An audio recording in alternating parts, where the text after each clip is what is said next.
the late chief, the paramount chief of Herero.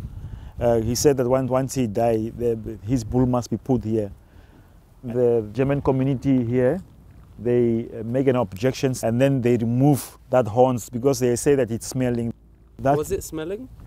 It's not smelling, but those rich people there, the Germans, they say, no, that thing is smelling, it must go off. It's racist, it's racism, it's racism.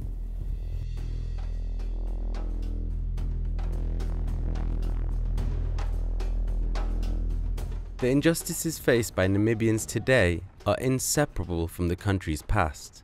Its most gaping open wound is what has been dubbed the first genocide of the 20th century.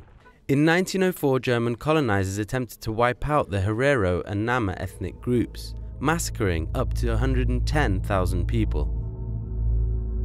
So we've just walked through the German cemetery there, which is very well tended and looked after. And just after it here, behind me, you can see all these mounds, which are mark the graves of victims of the genocide. And then over in that direction, you have the German community's houses, which have slowly been encroaching. Essentially, they've been building over their graves. And then finally, you have this memorial sponsored by the German government, which quite incredibly says that the people who perished under mysterious circumstances. I mean, adding insult to injury is really an understatement here. Prominent Nazis such as Ritter von Epp and Eugen Fischer were involved in the atrocities in Namibia. Von Epp is considered by many to be the ideological godfather of the early Nazi Party, and Eugen Fischer was a pioneering eugenicist whose ideas inspired Hitler. He experimented on the decapitated heads of the Herero and Nama people to try to justify his theory of white supremacy. Both von Epp and Fischer were proponents of the theory of Lebensraum, or living space, that was central to Nazi ideology, a theory that justified land grabbing for the white race. And so historians say it was the genocide in Namibia that laid the blueprint for the European Holocaust. Now they want to take back their land. But even if you go to some of the farms there, they are still having Herero names. They are still having Nama names.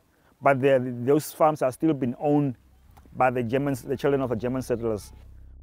While Germany continues to struggle with atoning for the Holocaust, its officials are still refusing to recognize German crimes committed against the Herero and Nama people as genocide.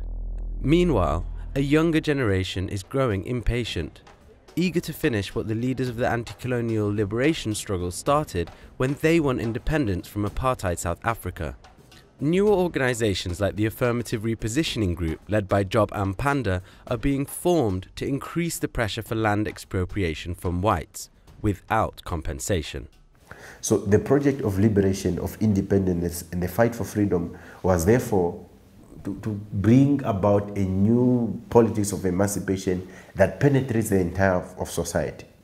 So the major contradiction was that most of the problem that we face in post-colonial societies is that the independence is really an incomplete project. Namibia's independence had strings attached.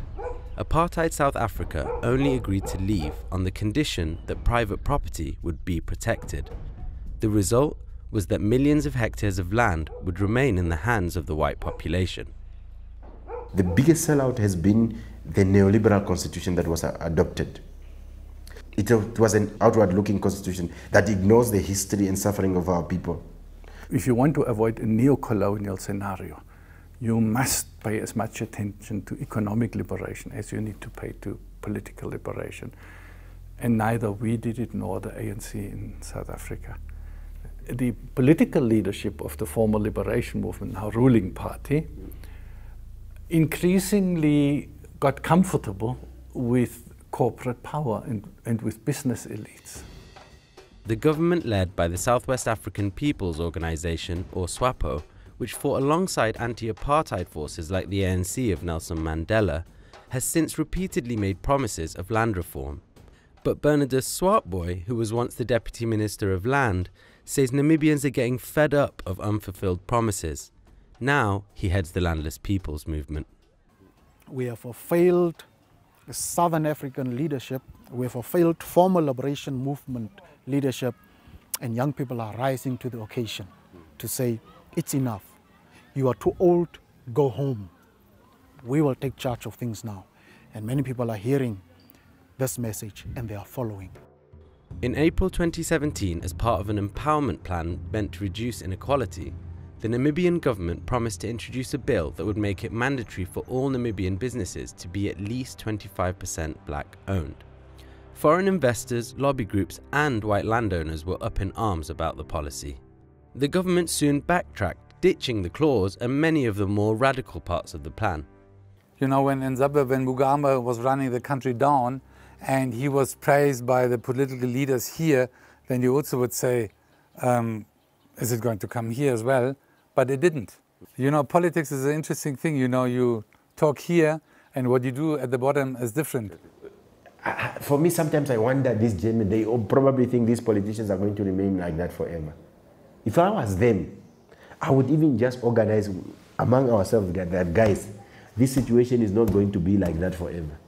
While white ownership of land never changed here after German and South African colonization ended, since the country's independence, the Namibian leadership itself has overseen the sell-off of the country's resources, like water, to Europeans. When you look at the migrant situation, where so many Africans are moving from African countries to Europe in search of a better life, it's a shame that a continent that is as rich as Africa today is, has a migrant problem. While the very countries they run to for a better life are the countries whose companies are making the largest profits in this continent. What a contradiction.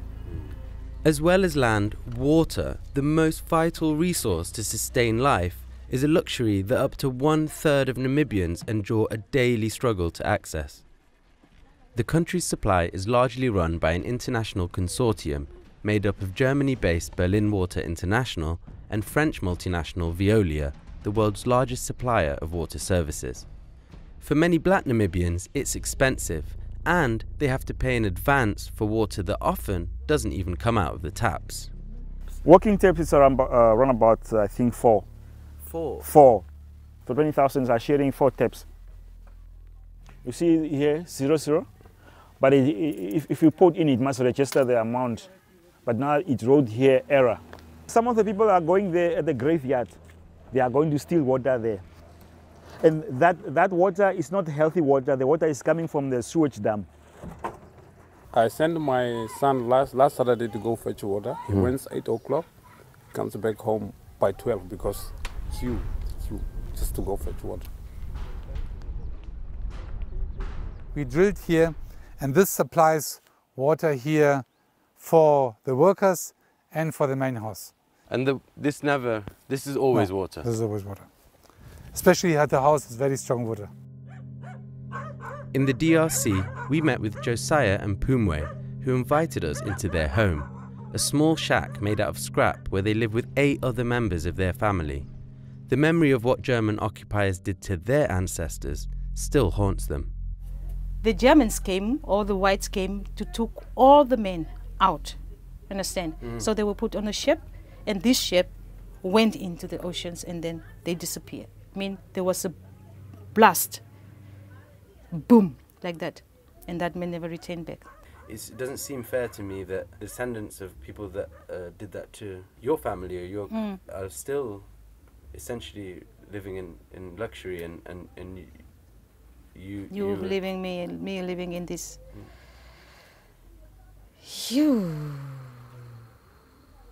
What should I say? Yeah, you can see for yourself. You see for yourself how it is. You know, if you were me, you would also feel the same. Maybe they have to pay for us to have a better living. As I said earlier, we as the descendants of those who died in that